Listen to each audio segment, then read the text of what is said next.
Alright, before I talk about Into the Woods, or I guess I should say revisit Into the Woods, I figure I should probably explain exactly what this segment is, if it doesn't speak for itself. But obviously, if you've seen me talk about the last few Emily Blunt movies or so, you'll notice that I've pretty much had to make the same explanation, where I spent many years just really not being a fan at all for looking back on it, some inexplicable reason.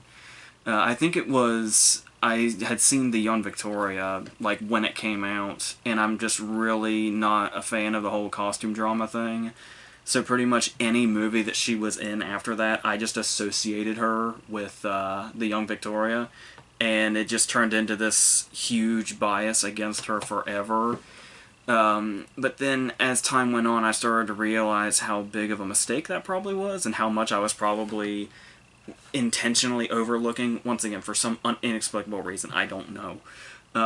So, once I started to realize, because everybody is just so incredibly crazy about her, and I thought that I was going insane, and it turns out that I was insane. So I basically said that at some point I was just going to go back through her filmography and just re-examine everything to see what all I had probably really missed out on. So I figured, since we have this platform and I'm doing this anyway, why not just do that and then document it? So, so like, I don't, even if nobody sees this is pretty much just for my own self-documentation anyway.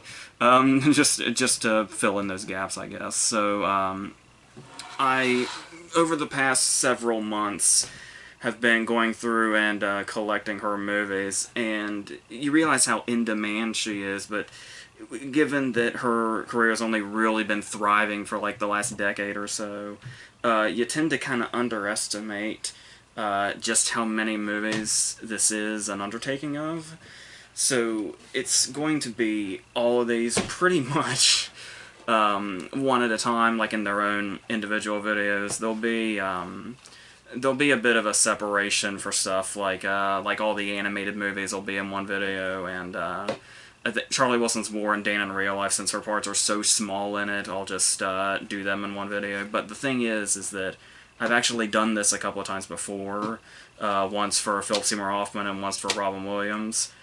Obviously, in both those cases, it was because of their deaths, but there's still a bit of a mourning going on. It's the mourning of the blindness that I was suffering that made me not even realize that she's just one of the absolute best at what she does. So, in Robin Williams, I did it as a continuous thing in the Versus segment for a couple of months, and for Philip Seymour Hoffman, we went through all of his movies, but we just specifically talked about his performance, and that was it. In this case, I'll just be talking about the movies just in their entirety, like any other review, pretty much. So I think that's pretty much how this is going to go down. There is, and I'm also going to do like the TV stuff probably in one video. Like I'll go through Gideon's daughter and a few of those other things. Her Poirot episode I might do just as its own individual thing, since it's feature length basically. So yeah, and obviously some of these I'm starting with Into the Woods and going back chronologically, because everything from like Edge of Tomorrow or Sicario forward has been established. I've talked about Edge of Tomorrow and Sicario a couple of times at least. And some of these I have done before, like Looper I did as a versus with 12 Monkeys, but that, once again, God knows what I even said in that video, and since I would rather, leap off a bridge than watch my own videos back again and analyze what exactly I said wrong, I'm just going to do it from the bottom up all over again. So, stuff with like Looper and Into the Woods, I think Arthur Newman I touched on like really briefly, but we'll go through that again. And so, yeah, obviously you've noticed that I've chosen to change my location here, because with the whole... usually I do this in front of my posters for A Quiet Place and Sicario over there, but given the whole just sort of gushing about her in video after video, I feel like it would have just added another weird layer to it if I had giant pictures of her behind me. It would have been sort of weird and shriny, so I moved over here hoping that tones that down. And then I'm hoping the way we can stretch this out over a couple of months to where when we get down to My Summer of Love, her first movie, will be about the week that Mary Poppins Returns comes out. So it'll be like a whole full circle thing. We'll be bookending it with her Disney musical collaborations with Rob Marshall, it turns out, which was an accident. But so that's basically what that plan is. And like I said, I'll pretty much be going in like more or less reverse release order, but not quite. There'll be some differences here and there. There's certainly not this order. So yeah, and hopefully we'll look forward to that, and that sounds good and fun or whatever. If it doesn't sound fun or it doesn't appeal to you, I just really don't care. So of course we're gonna start this with Into the Woods, a movie that obviously when it came out nearly 4 years ago, and we talked about it, I was very, very unkind to it. And maybe it was just going into it, I knew it wasn't really my type of thing anyway, or whatever you want to say, but yeah, but going in again, I have seen it like a few times since then. So in regards to the first thing that sort of I remember catching me off guard at the start was when you go into this, there's sort of two different kinds of storytelling that you're doing. You kind of want to do the storybook fairy tale thing, but you're also doing this big musical also. So when it begins, and by the way, I have pretty much no knowledge of the show itself, so any comparison there might be, this is just solely on the movie itself and what it gives. So to start with, we go, as I was saying, we start with the sort of storybook quality, but you've also got a musical going on, so it's like, how exactly do you want to start it? So it's like, are you going to do the storybook fairy tale thing, or are you going to start with a musical number? And so they basically said, we're going to do both simultaneously. And no matter how much I get to know the movie, that always feels like just sort of a rocky start to me when Corbin comes in and he's doing the voiceover, and it's basically like a bedtime story is being read to us. And then Anna Kendrick comes in and just starts this song in the middle of it. And it's like okay, because you kind of think Corbin's voiceover is over for now, and it's going to start again after this song. But no, Kendrick sings one lyric, and then it's Corbin's voice again. And this probably seems like nitpicking, but like I said, to be the very start, it just is sort of jarring, and you're not quite sure what the movie's going to be doing for sure. But it does find its footing, really even before this number's over, so it's a moot point anyway. So, you'll notice also, just in general, the way it's shot, because when you think of, like, movies based on shows, whether it be plays or big Broadway shows or whatever, the musicals, you wonder exactly how it's going to translate to screen, and if it's going to feel like it hasn't quite moved on from the stage or not, because that tends to be a popular mistake that movies make like this. It does, for the most part, feel extremely cinematic, especially how well they use the widescreen. I really love that shot when they're all sort of headed to the woods at the same time, and the song's building towards all of them, almost practically converging all at once, and we just get that wide shot of all of them coming in the woods from the different directions. And it's shots like that where you can tell they're going to really take advantage of having the screen format as opposed to the limitations that the stage does, and they're going to try to go beyond that. And of course, having an adaptation like this, a cinematic one, you'll be able to get a very cinematic cast. You do have much more stage-oriented people like Corden, for instance, but you also get people like Meryl Streep. And yes, this was another case of even playing a witch, like a really over-the-top witch in a Disney movie. She still manages to get an Oscar nomination for it. And you can tell why. It was, like, at the time, I remember thinking that it wasn't going to happen. It was going to be one of those rare cases where she wasn't nominated, but no, she still went through anyway. And the thing about that is that, first off, it just sort of feels like, I remember her saying in an interview that she, at a point in time in her life, started getting offers of a lot of witch-type roles. And it's pretty clear why this is the one that she was finally like, okay, I will do that. Though I do, like, long before that was ever a thing, and long before this movie, certainly, like, when I was much younger, I had always said that it'd be interesting if, should they ever happen to remake The Wizard of Oz, that Streep would be perfect in a dual role as both Glinda and the Wicked Witch.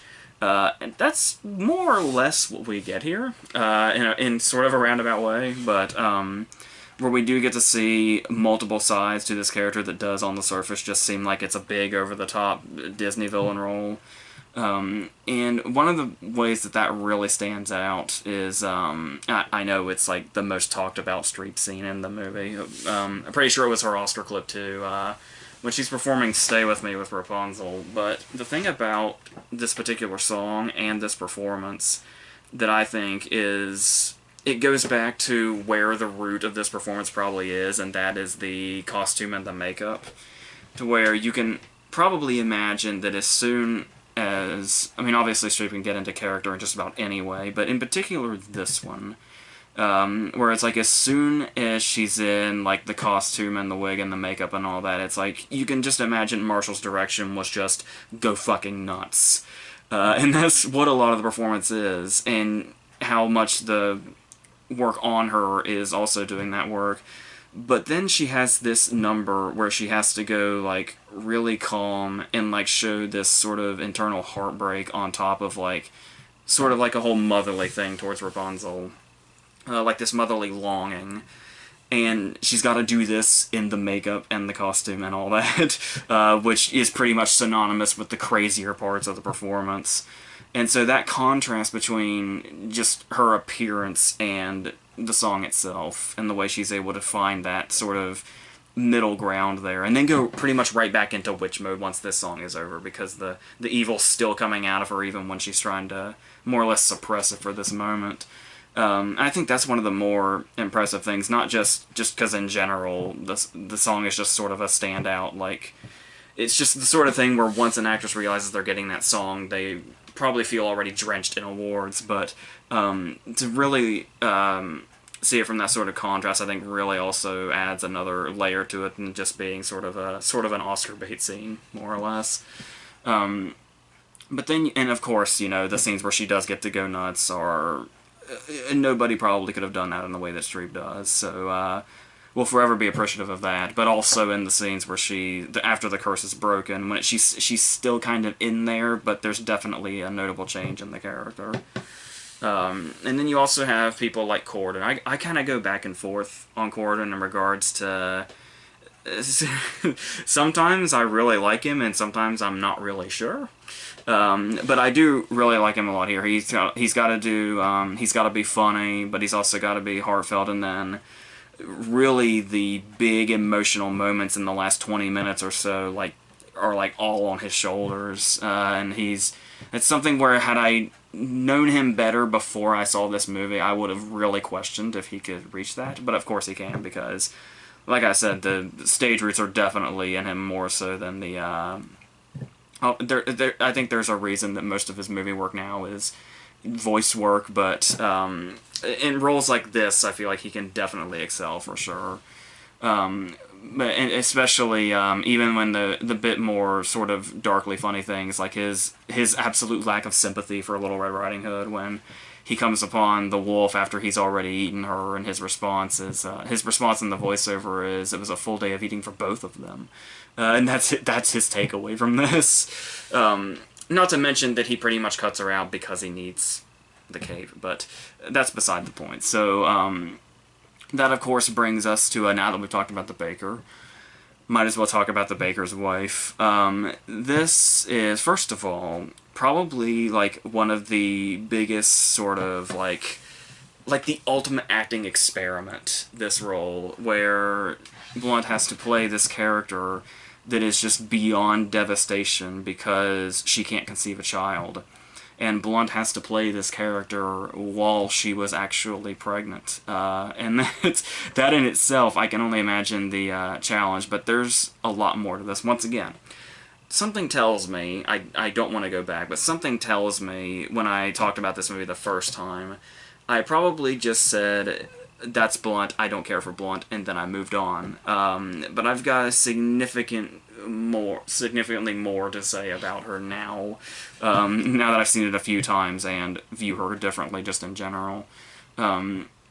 The first thing you'll notice that I don't even remember noticing the first time, which really says something about how much I was paying attention to her, and that is when you think about this role and you hear about this character that's a woman that's devastated that she can't conceive because she's cursed, her family's cursed, and her character name is just the baker's wife.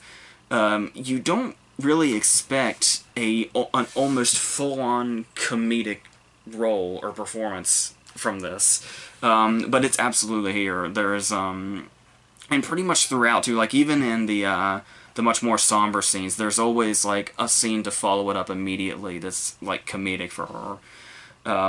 And like just in just those moments that just go like they seem like they're smaller, but they feel really big in the context. Like the second time that she says, "You got the cape," when she doesn't want to say that, she doesn't want to confess that Milky White ran away, and it's just like this full-on like old-fashioned comedic delivery of it, just like so big but not like too over the top, even though it's just one line, and it's just like absolutely perfect. And then just the things like when they're exchanging the beans with Jack, or just other deliveries, like when she's I forgot who she's run into, but she's talking about how Corden has just gone to break the spell, but the way she says it is, my husband, he's undoing a spell, and it's like this really proud brag that only she could have delivered in that way. But then there's also the I was talking about some of the big stuff where obviously this, not just the role but the entire thing has this stage background, and I like that she plays a lot of it that way, as if it's like she's playing to the back of the room a little bit. And it's like I would die to see her on the stage, and I think this is probably the closest I'm going to get to it. But the thing about that also is that she goes big when the scenes, fit that, but when they're sort of smaller scenes, she sort of adjusts that to what the context is. So even in small moments that are still like comedic moments, like when the first time we see Streep and she says, "There's nothing cooking in that belly, is there?" She just has like that wounded gasp. She does that like a few times, and it's just so perfectly timed every time. But then you also have with the whole story of her character, there's got to be something really sort of inherently maternal about her, regardless of her situation. And you sort of see that immediately and effectively in the scene with Little Red Riding Hood in the shop, when she's just taking the food, and Corden's like protesting, but she's already got that sort of motherly vibe about her that just comes through so perfectly. I also talked about how good she is at that with in A Quiet Place, especially showing that off. But then there's a whole other side to this character when Chris Pine's character comes in, when she basically, just the impact of his character sort of turns her into this, it just kind of melts her in this way and really makes her take her guard down, where she just becomes like this giggling nervous wreck when she's trying to explain to him that the giant that's come down and is wreaking havoc is a lady giant, and she's like clawing at the tree nervously, and there's just all those little character quirks in this character that are in there. That was really redundant, but you get it. And so just watching, like, any time she's on screen with a different character, there's like a whole sort of different dynamic she has to do, whether it be, I especially like the scenes with Kendrick, when it goes from them sort of relating to each other to her basically turning into this seemingly crazy person that's just trying to steal one of her shoes. And then, like I said, just the mess that she becomes in front of Pine. And then there's the whole song after she's had her run-in with Chris Pine, and he's kissed her a couple of times, and she like has to start debating with herself. And and it helps a lot that there's like limited cuts in this scene, where she has these battling emotions. and her expressions are just constantly changing as her emotion keeps changing, and as her sort of her personality are trying to decide which direction she's going, and in that way she just has that laugh where she says a prince of what for whatever, and then she immediately catches herself and like scolds herself. But then, of course, there's at least one more trait here, and that is the much more somber part after when she basically returns from the dead for one final musical number, to basically comfort Corden, to make sure to tell him that things will be fine and he will be able to raise this child without her. And it's this very emotional return, and it's one of those. It's the scene where like. That scene alone is the reason I can't watch this movie with people, because I don't want anybody seeing this. So like especially like the last time I watched it or so, it was like I was a little sleep deprived, so it was just it was a horrible mess. But and so yeah, so the fact that I was basically able to gloss over that character pretty much before. This is part of the reason why I'm just doing this whole segment, just in general, is how much can be missed by just dismissing an actress by herself entirely. Just all the different things this character and this performance has going on is, yeah. But before we get stuck on this, to continue on, there are some performances that maybe aren't so good. Like he got a lot of shit for this, like when it first came out, and I didn't really see what the big deal is, and I think it also had to do with the fact that his screen time is so little. But having watched it back a couple more times, yeah, there is the whole Depp as the wolf thing. Johnny Depp as the wolf. First off, I heard a lot of complaints saying he was miscast. I don't think that's true at all. I think he's like a really cool casting choice, and we've seen what he can do with Sondheim, with Sweeney Todd, which is amazing. So it's really baffling to watch this and see that he goes through this performance, and it's like there's like no passion in it whatsoever. And this is a part, no pun intended, you can really, really sink your teeth into. That seems perfect for him, and he just sort of glided right through. Like, his voice in the song sounds bored, and it's like, motherfucker, it's one song. In a movie like this, you have one song, and you can't bring yourself to whip out a little bit of that Sweeney Todd we know you have in you. And it's even more annoying to know that the very next year he would do Black Mass, which is one of the best performances of his career, and it's like you can tell it's like he's holding out intentionally, and it's like that is so infuriating when you know what he can do, even with these small parts. He could have completely ripped this movie out from everyone's feet with one scene towards the beginning.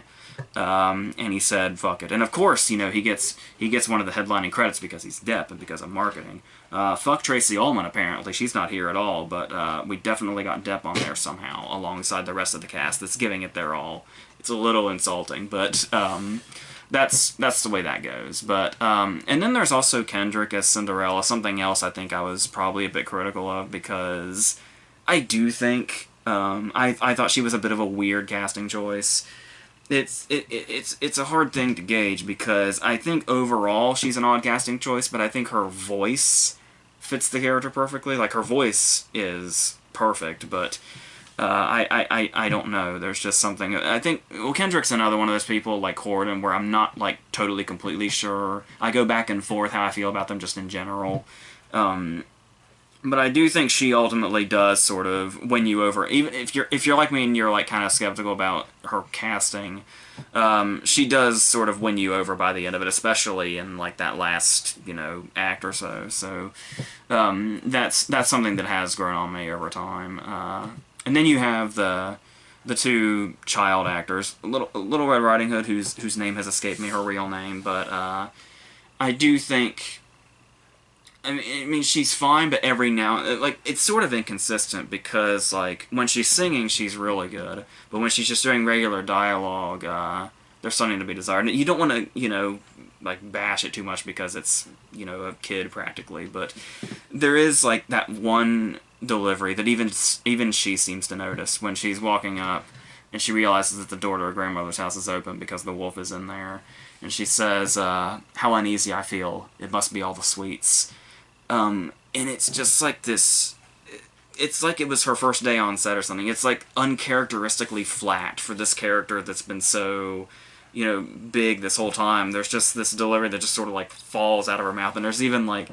She kind of like shakes her head before she walks towards the house. And I think it's to say like, oh, I'm going to shrug off my doubt as to why the door's open or whatever. But I like to think it's the actress saying, like, oh, God, I fucked that line up.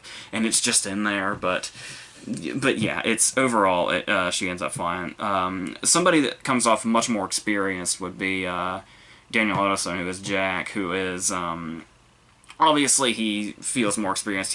Just a couple of years ago, he played Gavroche in Tom Hooper's Les Mis, so... that kind of speaks for itself. And that's also a part that kind of has a lot of weight on it, especially when you get towards the end, that he's definitely able to come through with. That kid, you saw this in Les Mis too, that kid is just like, just kind of bursts off the screen. It's sort of weird that we haven't really seen him much after Les Mis and this, but come to think of it, I don't know what the hell he's doing, but I'm sure if I research it I would find out, but... so he obviously stands out also, but on top of that, you do have the execution of the movie in general, where you can notice some scenes where it's sort of like how they had to find a compromise and the more difficult things to translate to the screen, like the different scenarios, like when they go inside the wolf, where it feels like half cinematic, half something from the stage. And there is something that you can probably definitely find in there that gives the movie a bit of its charm and doesn't, like, stray away from its roots and feel like it's trying to, completely abandon that. But there's also... because there's also things like the sets that we don't even see, the sets that are implied, where you would think... you kind of question whether it was the right choice to go against, whether it was like it would be on stage or to go more cinematic. Like if you were to go more cinematic and you would show like, the ball that Cinderella goes to where she meets Pine or whatever, or what's up the beanstalk when Jack gets there.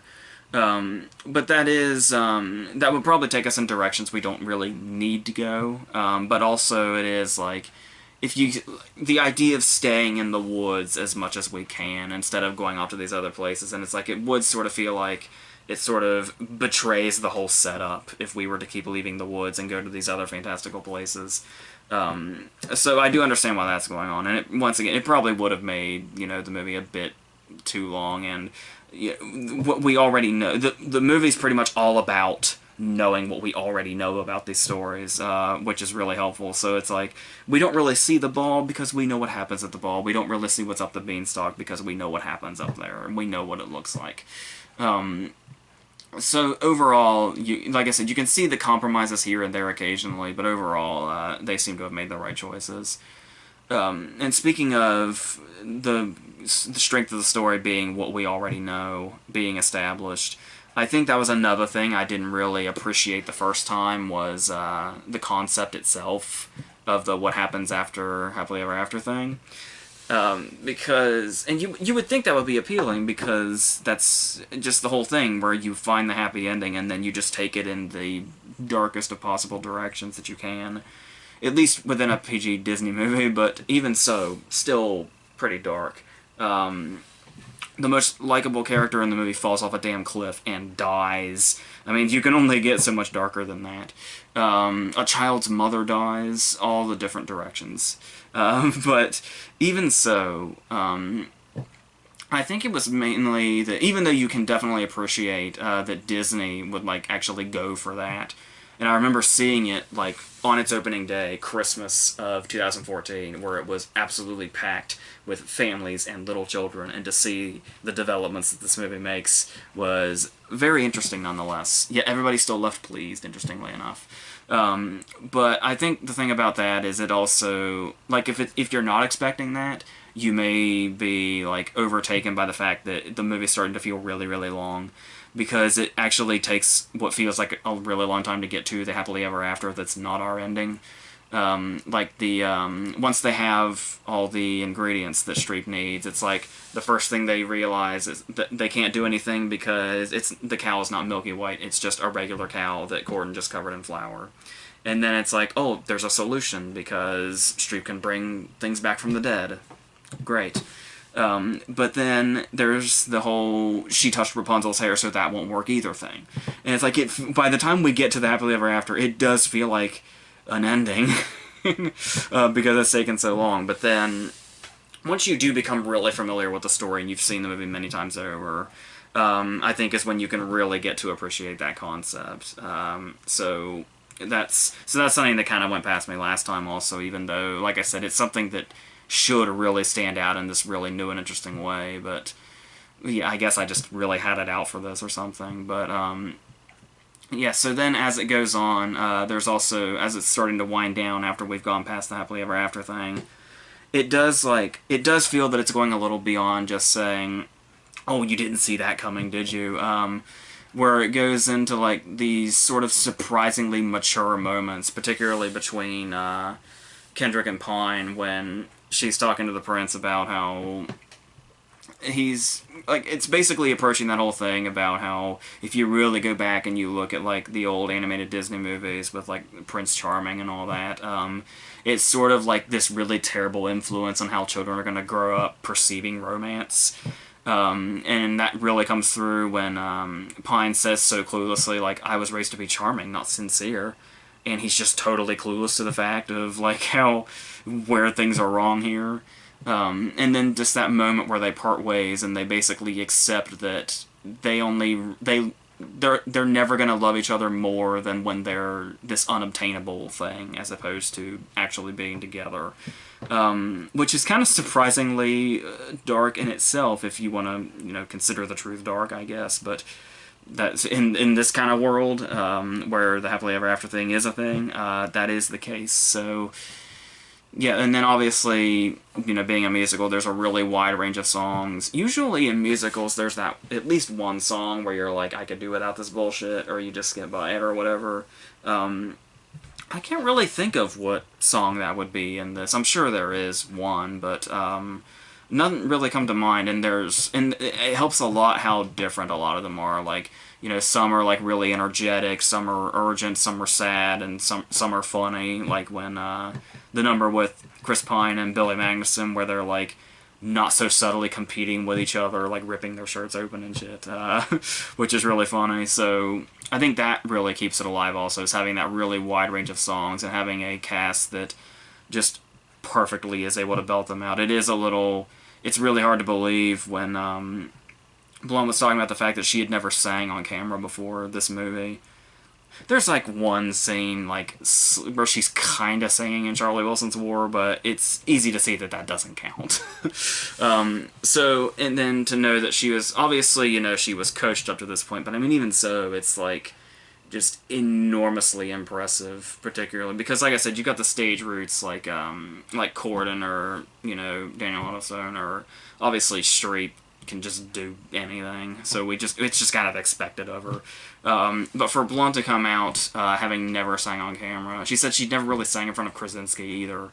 So it's like, it was just this really big, daunting thing, and good God, you could never possibly tell watching it. It's just absolutely perfect. So yeah, so as I've said, I used to feel this. I mean, it's still, got some flaws here and there for sure, like most things, but it is definitely something that I've watched more than once now. It's one of those things that's pretty easy to put on when you're like depressed.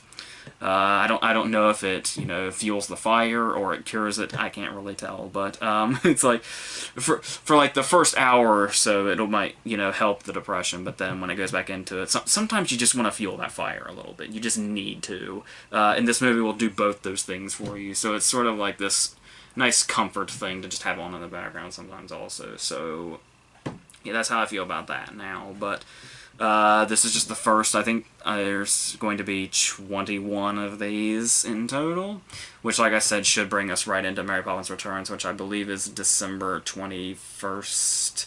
So that's going to be where we're at. And like I said, we'll be doing the nice bookend here with the Marshall musicals from Disney. So yes, in probably a couple of days or so, I'm not quite sure what the schedule's going to be, but in a couple of days or so, we'll go on to the next one and then go from there. So until then, that's it for this.